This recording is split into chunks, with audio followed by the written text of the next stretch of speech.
I never won there because he always won there. What is the point of the full wet tyre, Bernie? What's the point of it? This year, Oscar is just incredibly solid and strong and fast, and there's no weaknesses there. This is my unpopular opinion of the weekend, which I know you've not asked me for, but I'm going to give it anyway. Toto is super scared that Christian is going to be president of the FIA. That's it. He's not prepared the other answers, Simon. He's run out. He's not prepared it, hasn't he, Bernie?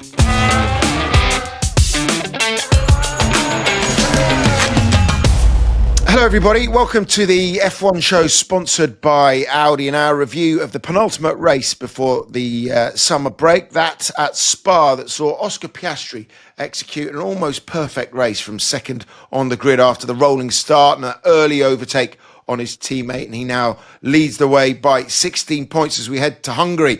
We're going to discuss that. We're going to discuss Mercedes, their woes at the moment, that meeting they called yesterday to address their struggles, in particular that of Kimi Antonelli. We'll also answer some of your questions. We'll do that with the help of Bernie Collins and Nico Rosberg. Hello both. Nico, how was your weekend? We weren't there.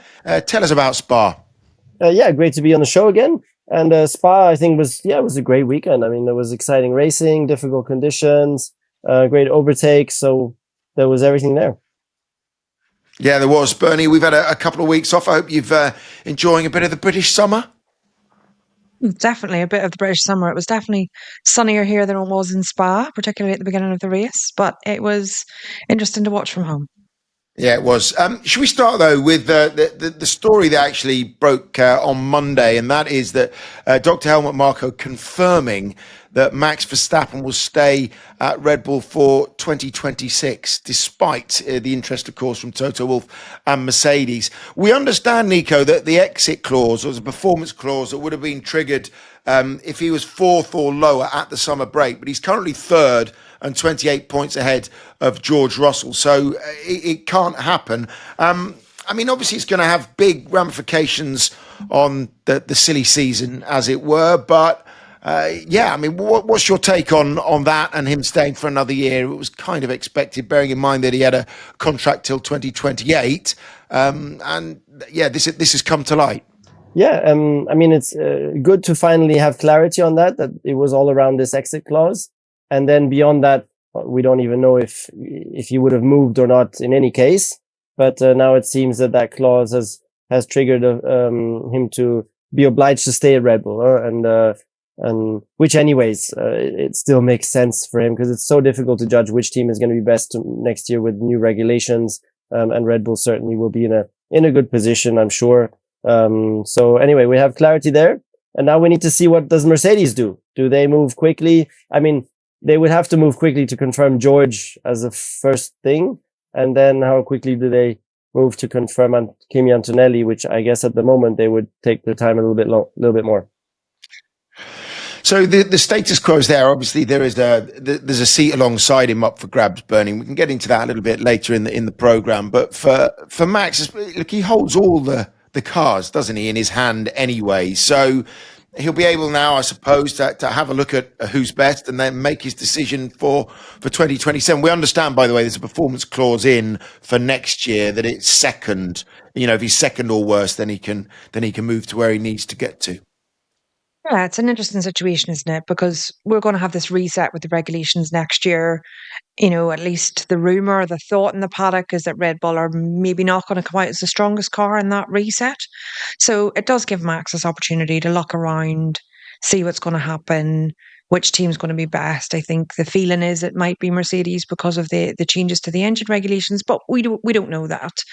The pity, I think, is that if Mercedes, let's say, sign George or Kimi on a multi-year deal, then where does the gap come? You know, if they sign them now for the next 2 years, there's not going to be a gap at the end of next year. And that's going to be an interesting balance. You know, has some conversations happened that say, oh, you know, I might be interested. And it would be really key to see what sort of deal either George or Kimi get. Is it a multi-year deal? Is it going to tie them down? Is it going to tie Mercedes down and not have what we think might be the best seat available? And it's a risk for Max to stay or go, because do you just park a year? Like, a year is quite a long time in F1. it's hard. I would imagine it's very hard for Max to say, I'm not going to push for the championship next year. I'm going to have a little, and it won't be a year off, of course, but um, it's a very difficult decision. It's going to be really interesting to see what happens with the Mercedes seats. Nico, I was watching from my sofa over the weekend. There were a couple of things I particularly enjoyed. Well, I mean, you from what you're talking about, and that was one of them was how difficult it is to get hold of Toto for George. He kind of laughed off, didn't he? Said, "Oh, is he going to get sorted before the summer break?" Oh, no chance. But you said he knows how to avoid those blue ticks on WhatsApp. He knows how to sort of just go underground when you're desperately trying to get hold of him. What's your experience of that, and what George is going to be put through now, or do you think it's just going to be a little bit quicker now that the situation is cleared up for Max? No, it's definitely not a comfortable situation for George, because he would like to have it done and dusted. But and yeah, in my experience, dealing with Toto for contract negotiations is a little bit painful, because he just disappears off planet Earth when you're trying to get hold of him. And that's his strategy to strengthen his negotiating position, is just to disappear. Yeah, so that's not going to be very comfortable for George. But now that Max is done, maybe things will move pretty quickly, actually. Yeah, but on the other side of things, when we say it's the first time, 20 years, 405 races at the helm, first race without Christian Horner. Again, I enjoyed your grid walk. A load of fans' questions about it as well, by the way. Chitta has said, no question, I'm asking Nico to ask more questions to Jos. Flips has said, Nico grid walks to become the norm. Michael Novak, just tell him I'm so proud of him for asking the hard questions. But you went up to Jos Verstappen, and fair play. You said to him, last year you said Horner needed to go. He came back with, that was 1.5 years ago. It's different. I have nothing to say. It's fine. And you came back with, you're quiet now. I mean, that clip has gone viral. But I mean, the situation at Red Bull, it's going to be strange, no doubt about it, for the rest of the year. Is it not, Nico? Yeah, I mean, first of all, it's nice to see that people appreciated our entertainment, which is what it's all about, isn't it? The whole sport, that's what it's built on. Not that I do that on purpose. I just try and ask the questions that may be of interest. Yeah, what was the question actually, Simon? Now that you said I don't really think it was a question. It was more a comment on going up and asking the hard questions. Because actually, when it comes down to this, I spoke to Christian Horner earlier last week. I think it was just about the situation there, and from their side, actually, it didn't appear as if Jos was too involved with what was going on behind the scenes there. It struck me as if it was more to do with Mateschitz and Oliver Minchslaff and really overall commercial control of what was going on at Red Bull. So there was a lot of stuff going on, but you have to say, I mean, as we were saying, this is something that has occurred really since the power vacuum was created from the death of Dietrich Mateschitz. So I suppose it's been a long time coming, but my point really is, where does it leave them now? Just to come back to you on that, it's not going to affect. I mean, it's all about car performance, isn't it, for Max? And for Jos, they don't care really, so long as they've got a car that's capable of winning. And right now, it's not. Yeah, no, you're right. And I agree that I don't think it was the Verstappen camp being involved there in the Horner exit. It just feels like to me that Red Bull came to the conclusion that under Horner, too many talents were leaving the team, too many of the key talents. And it seemed to be that you had this negative spiral that was kicking off at Red Bull in the last 1.5 years. And that's why the time had just come for a new era, I think, for Red Bull to reset, take more control, and reset and rebuild again. And I think that's just a decision that they made. And then I'll see what's your view, Bernie? Yeah, I agree. It does feel like the team is sort of free falling a little bit with the loss of some really key people on the pit wall and in the background. Can that team start to recover? And obviously, the management didn't see enough of that recovery with Christian at the helm, so thought that something needed to change in order to bring it back. But looking ahead to future years, we've talked about the regulation change. With losing someone like Adrian Newey, they've lost Will, their head of race strategy as well, moving to McLaren. There's lots of people moving out of Red Bull, and it does feel a little bit like a sinking camp at the minute. So it's how do they stop that and change the team, change the trajectory of the team? And it was really good. I think actually Craig Slater's piece about it was really strong at the weekend. How much of that did stem from the decisions that have been made about the engine that Red Bull runs, and how much of those decisions was there disagreements with in the background that we're obviously not privy to those conversations. But how much has this been building over years of decisions that people have not quite agreed with? And then suddenly it gets to the point of going, right, this team is not in the direction that we think it should be in. And that's been really key. So, can Lauren Mackey's do a better job? I think from the management side, probably he's a bit of an easier character and is making maybe more technical decisions. So let's see how that progresses. But certain decisions have been set in stone that cannot be changed over the next few years. It's going to take a bit of time. Yeah, 100%. Actually, when you do look at it, Oracle looking to renew, AT&T, we understand, a couple of the sponsors there, serious sponsors of Red Bull, questioning what's been going on with removal of Christian. Now, I know we did discuss a lot of this in the Christian special, but just a final one on that. It strikes me as a lot of teams, and you look at McLaren perhaps as a benchmark here, Zach obviously going off as the CEO and doing most of the commercial aspect, and then bring Andrea Stella, an engineer really, to run the racing team. And I think that's what Austria really wanted Christian to do, to kind of abdicate some of those responsibilities on the commercial side and then focus more on the race team.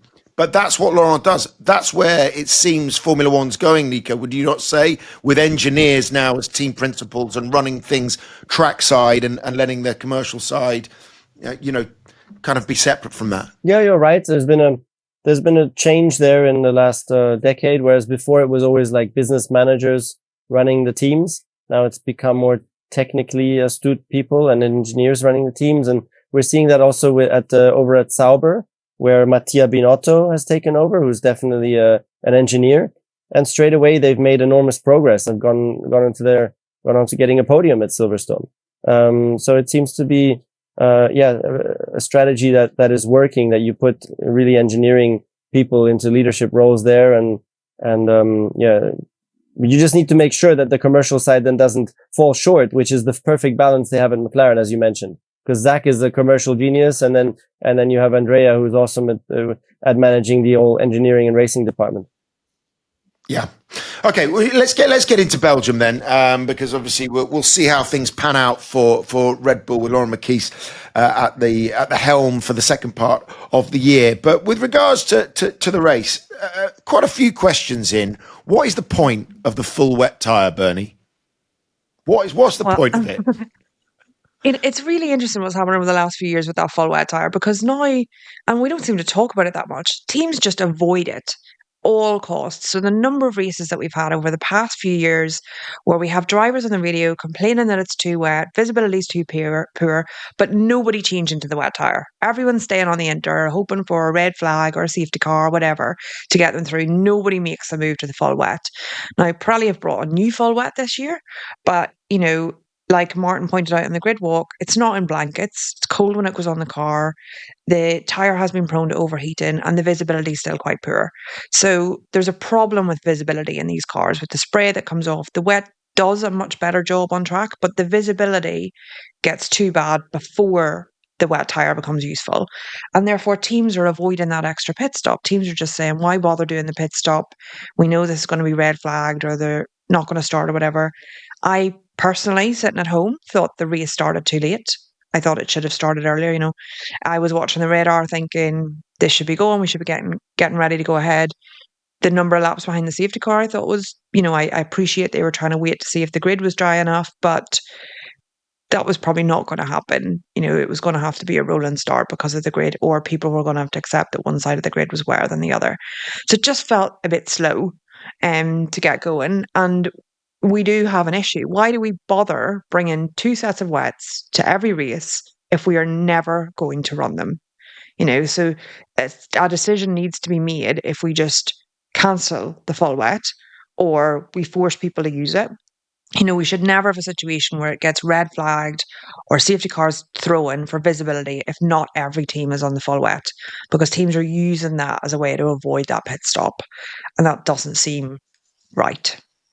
Yeah. When you get into it, obviously the responsibility ultimately falls with the race director, to Rui Marquez. So you have a load of drivers complaining, like Max Verstappen, Lewis Hamilton, Max in particular, and some of the teams had set themselves up for a wet race. So they were running a bigger wing. And then you can understand their frustrations when they're waiting to make sure that it's safe enough for them to drive. But I also think, would you not say that there were kind of, again, mitigating circumstances? This is Spa, and we've seen how dangerous it can be in the past. We had Antoine Hubert's mother was there, alongside Pierre Gasly's mum over the weekend.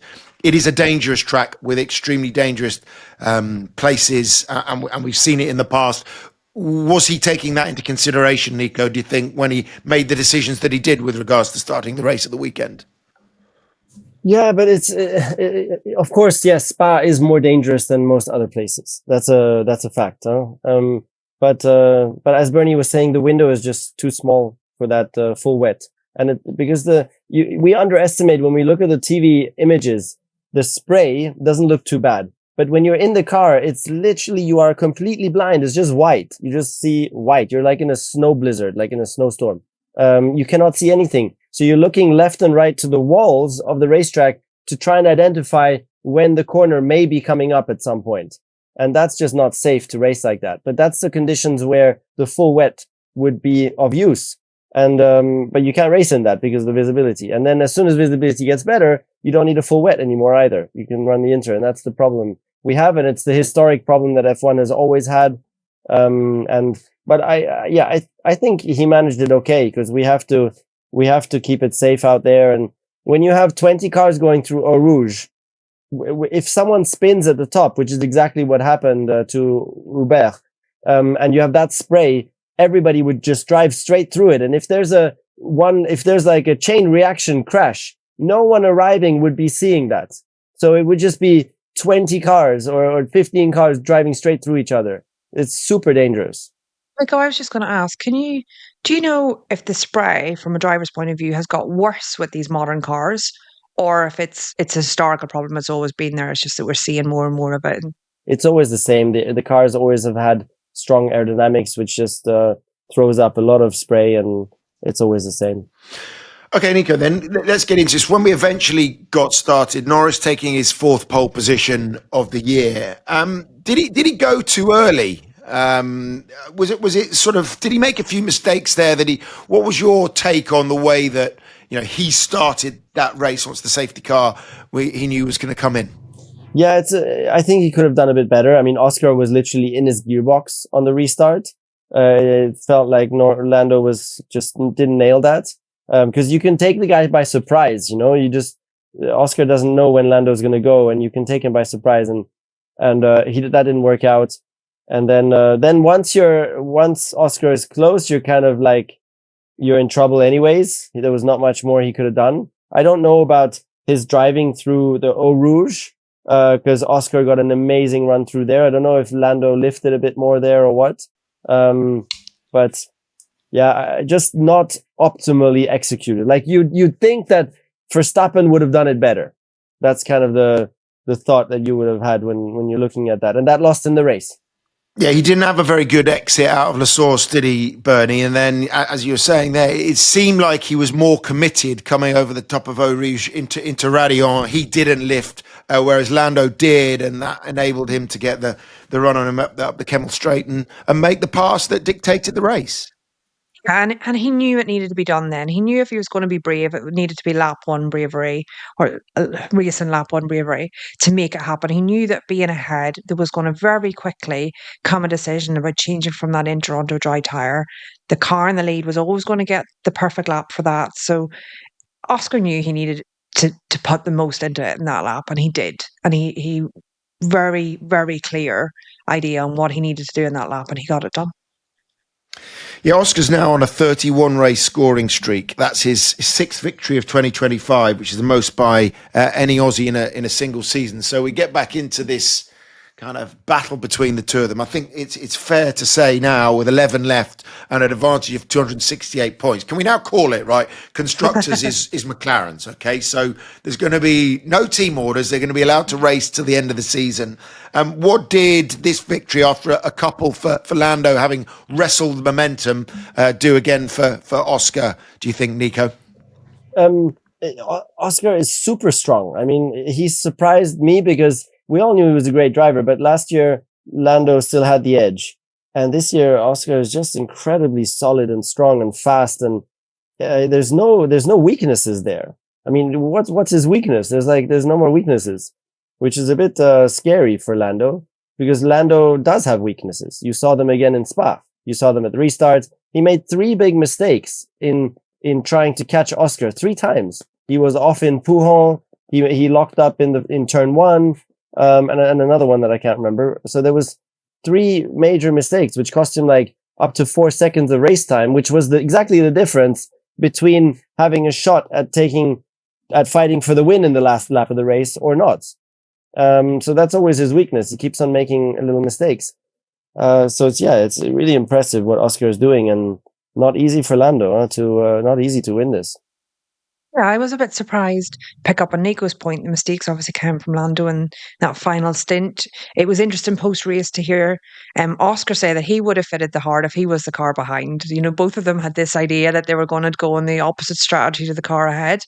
But those little mistakes and the amount of coaching there appears to still be over the radio at times about where to improve for Lando is a bit surprising. I'm a bit surprised by that. I would expect him to be coming up with some of those sorts of things on his own a little bit more, because that hard tyre maybe was a bit tricky. But like Nico says, all of those half of seconds of mistakes or slight off, they all add up over the stint, and then by the end of the stint, you're not in the position that you should have been. And obviously, his pit stop lap cost him a little bit as well. He's slightly slow stop. Those things he can't change, but the mistakes in that final stint could have been tidied up. And you just think a Hamilton or Verstappen or even a Piastri would not have made all those mistakes. You always kind of have that thought. So do you think that Lando still, generally, would you say, just a smidge quicker than Oscar? It's just about mentality, Nico. And actually, when you get down to these seasons, and you can tell us because you've done one and you came out on top versus Lewis, how much is up top and how much is that, do you think, going to dictate who wins this title? Well, you can't really say that Lando is a smidge quicker anymore. We at some point we need to stop in saying that, because there's no basis to that anymore. I would say Oscar has just been extremely quick always, and I see them kind of on a par. And then, for me, the championship is going to be decided in Lando's head. That's my kind of impression. Unfortunately, it's how solid can Lando become, and I know he's working on it. He started to block out social media. He's really making progress. All these things, which is really great. Is he still ghosting you on the socials? Yeah, still ignoring me. Actually, he's still ignoring you, but everything that you've said on air, you're saying he's working out. You're saying he needs to turn down the noise, turn everything off, dial everything down, which he's done. But then you have people like Jacques Villeneuve saying, look, he's too honest. DC saying after the Canadian Grand Prix, just move on, don't catastrophize. You've got all of these, a couple of world champions and a very decent race winner in DC giving him all of this advice. And he appears to be taking some of it on board. So you're saying that, it's good to see him working on that, and that's what he needed to do. Yeah, very good. Yeah. No, he's making progress, which is great. Okay. And for you, Bernie, with regards to this going forward, I mean, if you said when we went to Ireland, we did that thing, you've been in Oscar's camp for a while now, and nothing you've seen is going to change that, right? He looks so solid. And, it would be, if it happened the other way around, that Lando had these run of few good races, Oscar's came back in Spa and just made it happen in that one overtake that he did on the first racing lap. Would that have happened the other way around? Could we have seen Lando as easily after a few races where Oscar's run come back and just get it right the next one? Oscar looks very, very strong, settled, in control. calm about everything. So yeah, I think he's got that behind him, and I can't. One DNF could make the difference. That's how tight it is. So at that point, for either driver, it's the recovery that the other one can come up with. Okay, can we just, before we finish this part, go back to Red Bull? If you were to take some positives, obviously Max winning the sprint there in the first race without Christian Horner, but then you've got all four Red Bull cars, if you like, the Racing Bulls as well, into Q3 for the first time this year. So some positives. Any positives to take for Yuki Tsunoda? It didn't work for him with the strategy call in the race itself, but it appeared up to that point that he was a little bit closer, got the upgrades, Nico. And what will he take going into the summer break? No, Yuki had a positive weekend because he qualified 7th, which was huge progress for him. He was much closer to Max. So I think that was a positive indication. And that was one of the first good things that Laurent Mekies, the new boss at Red Bull F1, did, was to uplift Yuki Tsunoda's mood by showing, that we really care for you as well, giving him a thumbs up from the pit wall and a smile after qualifying.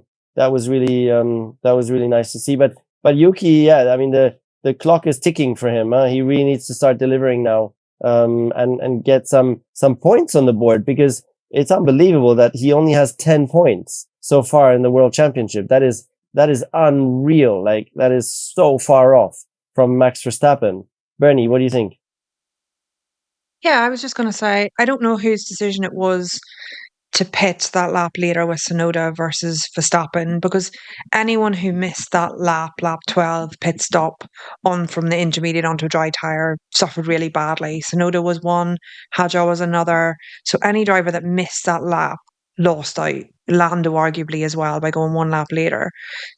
I don't know if that came from Yuki's side, if that was just they didn't want to stack the cars, where that decision came from. But before that, like you say, he had shown better glimmers of hope, more hope. And the sprint, we sort of talked about it quite quickly, but that was brilliant from Red Bull. It was good to run Max on a different level of downforce. He's suffered in qualifying. His qualifying would have been much better, I think, on the other downforce level, but it allowed him to race that car really well. He had the straight line speed to overtake the McLarens and then crucially, stay ahead, even though they had DRS. And that was brilliant from Red Bull for the sprint race. Obviously, they couldn't do that in the main race. Simon, one more thing about Red Bull. You spoke to Christian. What is he doing next? Toto is super scared that Christian is going to be president of the FIA. He didn't go that far. He didn't go that far. A lot of the stuff he talked about, obviously, it was off the record. But I mean, I think actually, as we come into it now, now the dust is settled a little bit, and he's spending his weekends riding his horse and getting, spending some quality time with his family, which he needed to do. Do we think that he would come back? I mean, everybody's saying he's not going to come back without a share in the team. That's an obvious thing. He's got a great relationship with Flavio Briatore. Of that, there is no doubt. Would he come back there? It's very close. He's not going to go back to. He's not going to go to Ferrari. I don't think anyone thinks he's going to go to Ferrari. He's not going to want to uproot his entire family. He's also not potentially going to have a chunk of Ferrari given to him, is he? So does he think about a 12th team? That was the thing. You talked about Craig Slater's piece. Will he be back? Will he start his own team? He's a power broker in Formula One. What do you think on that, Nico and Bernie? We're absolutely going to see him again. I feel like this is just a hiatus, an enforced hiatus, but he's going to come back with a point to prove, isn't he? I think Alpine could make a lot of sense. Get a couple of percent in the team, with Bernie, with the Briatore as the chairman, and he's then CEO. I think that could make a lot of sense. I think that would be a great story. Buddy? I think that makes sense as well. But just on the FIA point, I can imagine Toto's fear. I can understand that for sure. But for someone, it's a bit like, Max Verstappen. Christian's the same. He's a fighter. He loves being part of a team. He loves the competition. He wants to win. He wants to beat Toto. There's that rivalry there. We talk about it a lot. He's not doing that in the FIA. So I can't see him ending up somewhere like that where he doesn't have that competitive nature. He doesn't have a team behind him that he can make his own, that he can show how well he's progressed the team, what they've brought. Someone like Alpine's perfect because they're a team that not currently doing that well. And then to have that on your resume that you've turned it around, made another great team, it's a bit like the Adrian Newey story where he keeps going to these teams and making these brilliant cars. And he's fit to say that he was the reason that car has done well, that car has achieved what it is. If Christian would love the opportunity to go to a team that's not doing so well at the minute and make it better. And I think that opportunity doesn't exist in the FIA. I mean, ultimately, I don't think he wants to be an administrator. I agree with you, whether that's an administrator, even as an FIA president, the ultimate administrator, if you like. I think he's one of these people. Does he have the energy at the age of 51 to do what he did when he was 31 and start something from scratch, start it from one building, build it into a huge campus again, and go through that whole process? Perhaps he's got one more shot at doing that at the age that he is. Or will he come into something that's more established? I mean, watch this space. But you look at what Otmar, having talked to Otmar Safnauer as well, he wants to bring in a 12th team. He wants to build something from the start. He's got that kind of ambition. If you do take something and this time it's yours and you've got a chunk of it, that would motivate you even more to start it again, wouldn't it? So I think, I'm dying to see what happens next on that front. But time will tell, won't it? All right, time for us to take a short break. When we come back, we'll discuss Mercedes' problems, and we'll also discuss the weekend that Ferrari had. Charles Leclerc on the podium and a good recovery drive from Lewis Hamilton. Quick word on our show partner, Audi. The philosophy of Audi Sport isn't just about winning races. It's about pushing boundaries. Everything learnt on the track goes straight into Audi's road cars, making them just as thrilling as they are refined. Take the Audi RS range. Serious performance, but with a level of sophistication and refinement that doesn't need to be loud to make a statement. It's that perfect blend of power and precision wrapped in quiet luxury. Whether it's their powerful style or the RS Sport suspension with Quattro all-wheel drive for razor-sharp handling, Audi is constantly redefining the future of performance. Book a test drive today to experience the Audi RS range for yourself. Welcome back to the F1 show, sponsored by Audi. Right, Nico, let's pick up on one of your former protégés, Kimi Antonelli, in the weekend that he's had. It's been a real struggle for him. If you look at the last 7 races, no points apart from Canada when he got onto the podium. You've got George Russell saying that was our worst performance of the season, neither of them getting into SQ3, and Kimi spinning and out in Q1 too. What's your take now as we're past the halfway point in the season on Toto's decision to promote him to the senior team and not do what he did with George Russell and farm him out to somewhere like Williams early on? What's your take, knowing that Kimi, that as you do? Yeah. First of all, the team itself is in a difficult spot. As you mentioned, they're doing the crisis meeting. And that just, because look, Kimi was only 3.5 tenths away on a super long lap, that is Spa, from George Russell in qualifying. And yet that allowed George to be P5 or 6 on the grid. And Kimi was whatever, 17th or 18th on the grid. It's only 3.5 tenths. But because they're really stuck in that midfield, it can make a big difference there. So it's a really tough situation, because if they were both in the McLaren, they would be first and second on the grid, and that would help build Kimi's confidence, because finishing second, third, whatever in a race like he did in Canada is just great for confidence, even if the teammate wins, if you're a young driver. So that's making it tougher. Kimi definitely is a generational talent. He showed it all the way through in karting at everything, talent at the level of Verstappen and Hamilton. But it's always the mental state that matters also. And when you start having a little bit of a spiral with a few too many mistakes, a little bit of a lack of pace here and there, it starts to spiral a bit negatively. And he's just in that at the moment. And it's a really difficult situation and tough to watch also. I sort of was wondering, yes, it was a difficult weekend, and I think he does need to recover in some way. The team need to get around him. They need to improve the car first and foremost. But from Toto's side, the car isn't going to win the championship. The car is not good enough this season. So is it a question of just saying, right, okay, park that. We need to build him for next season when we think the car is going to be good enough. Happy for him to make the mistakes, happy for him to have to turn it around, whatever the case may be. Not stress too much about the performance this year and try and get him in the best possible position he can be for next year. Was that on Toto's mind going into this season? Not sure, but the car isn't good enough, and the better the car is, the more they can go forward. Look, he was upset after qualifying, Nico. He was in tears in the pen, and it's a lot for an 18-year-old to take on his shoulders. And I don't think the summer break can come quick enough for him.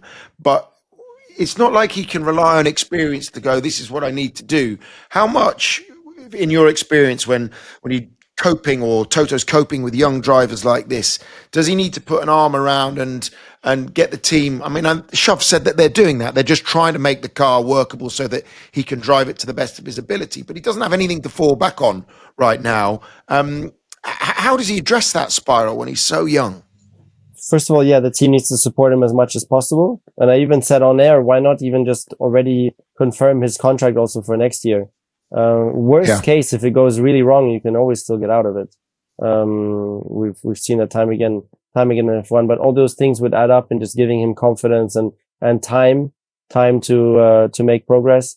And for him, he needs to question his surroundings also. He needs to make sure that his surroundings are well set up, and he needs to get rid of distractions. You know, they allowed too many distractions this year also, which I'm surprised actually. Like in Imola, he had his whole school, his whole class was there, his whole soccer team Bologna was there. That's totally like 100% unnecessary stuff, which you just need to delete entirely and not even think about that. It's just nonsense. And I'm a bit surprised that they and Mercedes didn't help to organize that a bit more appropriately. But he needs to delete that going forward and really just make it so simple and pure and prepare to the best of his ability.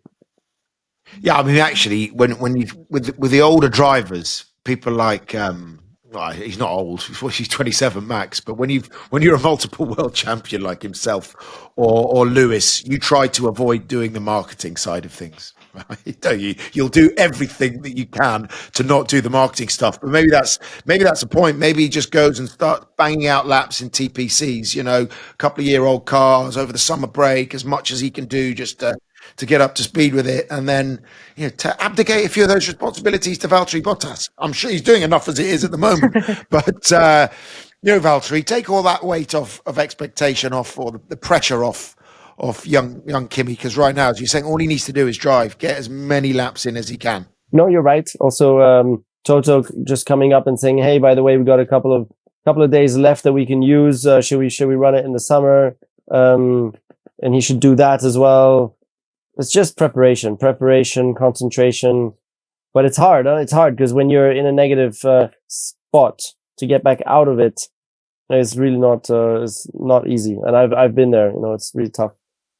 Question your view of old Simon, because you've just accused Max Verstappen at 27 and Christian Horner at 51. It's just interesting. But yeah, I think that he just needs a reset. Like you say, drivers really resent doing any of the marketing. They're focused on what they would need to do better. Mercedes obviously is a big team, has a lot of commitments. They should lean on Valtteri a bit more.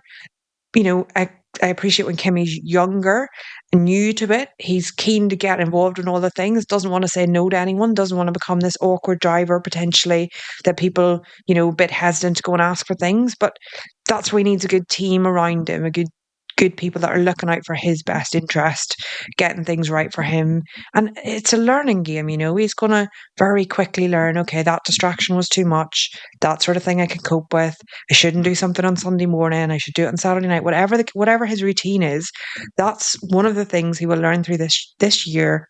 What is manageable, what is not? Where should the line be drawn? What should he be focusing on?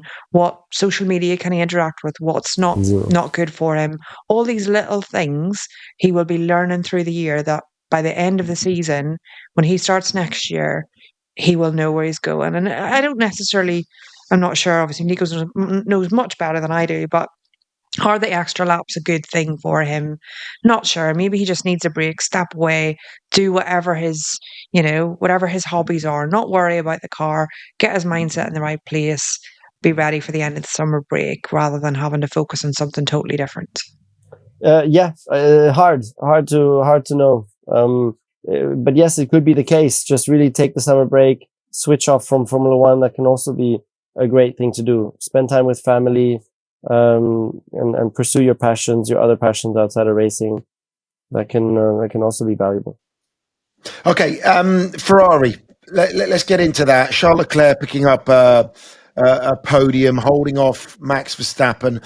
I think he had quite muted celebrations though on the podium, wasn't it? It was like whilst all the garage are going, yeah, well done. He's still 20 seconds behind the McLaren. Bernie, what did you make of Ferrari, and also what was going on? A good recovery drive from Lewis Hamilton.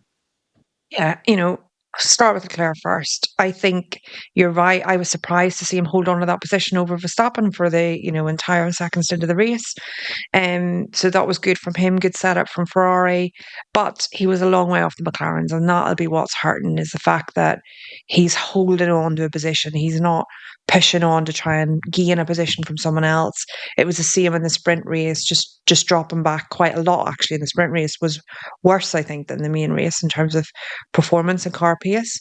Lewis Hamilton, between him and the team, a brilliant decision to stop earlier than most others onto that dry tyre. And that really, really gained him positions, and most importantly in that second stint, free air. So he had a bit more space to show the car, to lean into it. Anyone who stopped later got stuck in traffic, and one of the things that happened, Kimi Antonelli being a bit further down the field, it's really hard to progress from there. So it was a good call between Lewis and the team to make that decision to get onto that dry tyre. And it always feels like a much better race when you're coming from the back to go forward, but the qualifying does need work. Obviously he had the lap deleted, which was unfortunate, but it's too much on the cusp. It's very, very tight amongst all the teams at the minute. So getting through Q1 is a struggle. And going out in Q1 makes your race weekend desperately difficult. So, they have a bit to work on at Ferrari, I would say. Yeah, well, look, he had a bad start, didn't he, Lewis? He apologised to the FOC for the weekend via Sky Italy, actually. Took the blame for Saturday, but said other factors, and he understands the car better. I'm talking particularly about, he said he's got a new Brembo disc pad combination, a new feeling on the brakes, a lot more engine braking that he never had at Mercedes. We also understand, he's sending documents, isn't he, to Maranello to say, this is what I need. He's looking forward to 2026. He wants his imprint on this car. Nico, did you do that? Did you ever, get busy on your computer and write documents and send them into Toto and et al. During your career? And do you like what Lewis is doing? It seems like he's taking the bull by the horns, or the horse by the mane, or whatever you want to say with regards to Ferrari. I was personally very involved, yes, with the engineering and with the direction that was being set. And it's nice to hear that Lewis is also really pushing flat out, because at the moment he could also be giving up. He could say, what the hell, I've done it all. Why do I need to struggle through this now again? But he's really pushing on and super committed and super motivated, which is great to see. But he's also, it's not an easy situation for him. Like Leclerc had such an amazing weekend, and he was just struggling all over the place, and finished being almost last in qualifying, and then finishing seventh in the race. Yes, it was a great race from him, but when the teammate finishes third, it's a tough one. And so he's gonna want to find some progress there. I mean, Hungary is his strongest track in the world, together with Montreal. How many times has he won there? 7 or 8 times. I never won there because he always won there. So it's one of those tracks that there's 2 tracks that I never won at, which is Montreal and Hungary. And that's just because Lewis was untouchable in those places. Yeah. Yeah, he absolutely loved them, didn't he? He said, ultimately he said, I'm just trying to create allies within the organisation and get them G'd up, get them pushing. I am here to win. Love the attitude. The attitude actually hasn't changed. Yes, we see him sometimes up and down, but Bernie, that's Lewis, isn't it? He's at the moment, he's in that mindset. Right, come on, we know now that 26, everything's collectively pushing towards ultimately making that his chance at taking an eighth world title. He's learning a lot. And, every driver that I've worked with works very well with their engineering team, generally in the simulator day, actually in between the races. So, we had Spa last weekend, Hungary this weekend. They maybe have a day in the simulator as they're in Europe, or a day of engineering meetings type thing. And that's the point for Lewis to say, okay, this brake material I don't like because X, Y, Z. I'd rather have my brakes work in this way, or this sort of pressure, this sort of throw on the brake, whatever it is that he doesn't like about the current car setup. He'll be feeding that back to his engineers. However he does it, most of them don't write a document. Most of them do it in a meeting and get the engineer to write up the document. But, that feedback loop is there where he says, for next year, this is what I would ideally want from the brake system. This is what I ideally want from the engine braking. This is what I ideally want. And the more information that he can give directly through his engineers, whatever, you talk about building up allies. That's it. You need your team. You need to trust them. You need to trust that when you say, this is what I want next year, they're going to the brake designers in Italy and the brake department and saying, okay, this is what we would like to achieve with Lewis. Can that happen? What changes need to be made? Go to the engine guys, talk about the engine braking, go to the aerodynamics, talk about so you need to know that your team of people are spreading that information out across the team and shouting that voice for you, and design decisions are being made ahead of next year. And that's what he's trying to build up. He's trying to build up his voice within the team. He's not sitting in the aerodynamic meetings where they're deciding what wings they're going to produce or how the cars, car architecture, we call it. He needs those voices to speak for him in those meetings and say, this is what we need to get the most out of Lewis. And that may conflict with what Charles Leclerc wants. It may be the same. There may be elements that they're learning from each other. There's a lot of those discussions happen in debriefs. But that's what he means about gaining allies, is getting that team around him and pushing his thoughts deeper into Ferrari so that everyone's on board with it. Well, that's actually, can I pick up on that, Bernie, and ask you, Nico, is it about, for him, does he need to, when he got someone who's as established as Charles Leclerc and he's Mr. Ferrari, does he need to come and wrestle those allies off Charles? Is it about, exerting more control over these allies than Charles already has, or is it about working together? Is there a happy kind of medium you can do here, or do you just think, right, I need to make this my team now? No, unfortunately, there's a whole load of lobbying that you can do as a driver, which would benefit you. And that was one of Lewis's greatest strengths when I was fighting him at Mercedes. He was really good at building strong relationships with all the leadership at Mercedes. Suddenly I would find out, Lewis last night went for dinner in Stuttgart with Dieter Zetsche, who's the CEO of Daimler. And that would be like a dagger in the heart, just to hear that, because who knows what they were talking about. So he was very good at doing that, and he will need to be using those skills now at Ferrari, because it never hurts to get more and more support from the team. Yeah, I mean, he says, I feel that it's my job to challenge absolutely every area, to challenge everybody in the team, particularly the guys that are at the top who are making the decisions. Right, should we finish up? Can I finish up, please, with your winner, your shocker, and your moment of the weekend, Bernie, from Spa? I hope you've diligently prepared this and are ready to go. Diligently prepared it. I think my winner has to be Piastri. I think that the race was good for him. The shocker of the weekend, I'm probably going to say Hajar. I thought he showed real pace through qualifying, and then through the race it fell apart. And my moment of the weekend is actually Oscar Piastri's mum having a photo with Yuki Tsunoda, because she's a big fan of Tsunoda, apparently. Right. Cult figure. That's the type of thing that, your parents go and do, isn't it? They take a photo of someone totally, no support showing there. Photo of her in full Red Bull gear with Tsunoda. I was like, that's pretty cool. I like that. Nico? Highlight of the weekend. He's gone. It's that good. He's just disappeared. That's it. He's not prepared the other answers, Simon. He's got out. He's not prepared it, has he, Bernie? He's led us up the Swanee there. No, Nico's gone. so we can't do that. Shall I fill in for him, what's your Bernie? winner? What's your winner? Thanks What's your very winner in much for poker asking, because otherwise we wouldn't be able to finish this this podcast, would we?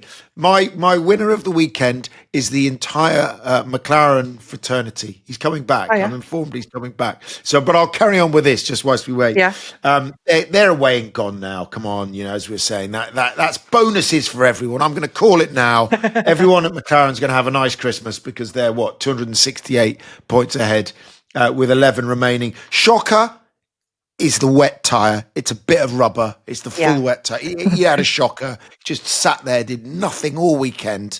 And then my moment of the weekend was the viral clip of Nico putting that question to Jos Verstappen, bravely fighting the corner of everybody. It was a fairly simple race, actually, wasn't it? Really, once it got done, when you think Spa, you think there have been overtaking opportunities, Bernie, in the past, but really it's not quite like that. The C1 to C3, they're trying to create this delta by putting a gap between the tyres. It didn't really work, did it? Well, so this is my unpopular opinion of the weekend, which I know you've not asked me for, but I'm going to give it anyway. I think the race would have been better if it was dry. So I think everyone stopped around the same lap from an intermediate. Most people did one stint then on a dry tyre to the end. I think the race would have been better if it had been dry, because you would have had this mix of 2 stops and 1 stop and whatever it might be with the tyre. So we didn't really get to see the tyre work. We didn't get to see if that would have played out because it was a dry on track and people couldn't overtake as much or whatever. So I think Spa would have been better if it was dry, which is not what happens at most race weekends. They're generally a lot better when they're wet. No, and looking ahead to Hungary, we talked about it being one of Lewis's favourite tracks. With this rear suspension, the new rear suspension, he's got a new performance engineer as well. I just wonder whether we might see in the second half Ferrari more consistently up there as the second team to McLaren. That's probably minimum requirement, isn't it, from the drivers there? And for Fred Vasseur, they've been waiting on this upgrade to the rear suspension all season, really. Mm-hmm. Yeah, I think so, because when you look at the other teams, we've talked about Kimi Antonelli maybe not performing the same level as Russell and Mercedes. It's obviously not happening at Red Bull. So Ferrari have 2 drivers that should be able to perform and get that car in that P2 position. So yes, and going into, like Nico said, Hungary being a preferred track for Lewis Hamilton, that'll give him something. And if they can get a good performance there, stands them in good stead going into the summer break. Welcome back, Nico. Just for the end, if you want to finish up. No, he's gone again. There we are. He sends his apologies, but the tech has broken. I actually think he had something else to do because he's in Ibiza. Probably needs to go to the beach with his family. Bernie, you're in Budapest. Looking forward to it. I'm not there. Gutted. Yeah, I'm not looking forward to it because you're not there. I am looking forward to it because I really like Budapest. Brilliant city. It's always a difficult track for overtaking, but yeah, keen to see it. It's been a few weeks since I've been out at the track, so yeah, it's going to be an exciting one, I think. Hopefully dry. Well, I like it when the rain bubbles up, because sometimes it does out there, doesn't it? Because it has its own little climate, and these things can just these showers can appear from nowhere. I'm off to Thailand, so I'll see you on the other side of that, Bernie. I shall bring you back something, a little trinket, anything you'd like. No, I'd let you decide what you bring me back from Thailand. Okay, I'll bring you a trinket for the first one back. Bernie will see you in Budapest. I'll see you after the summer break at Zandvoort. But from myself, from Bernie, and from Nico, who does send his apologies, it's bye-bye.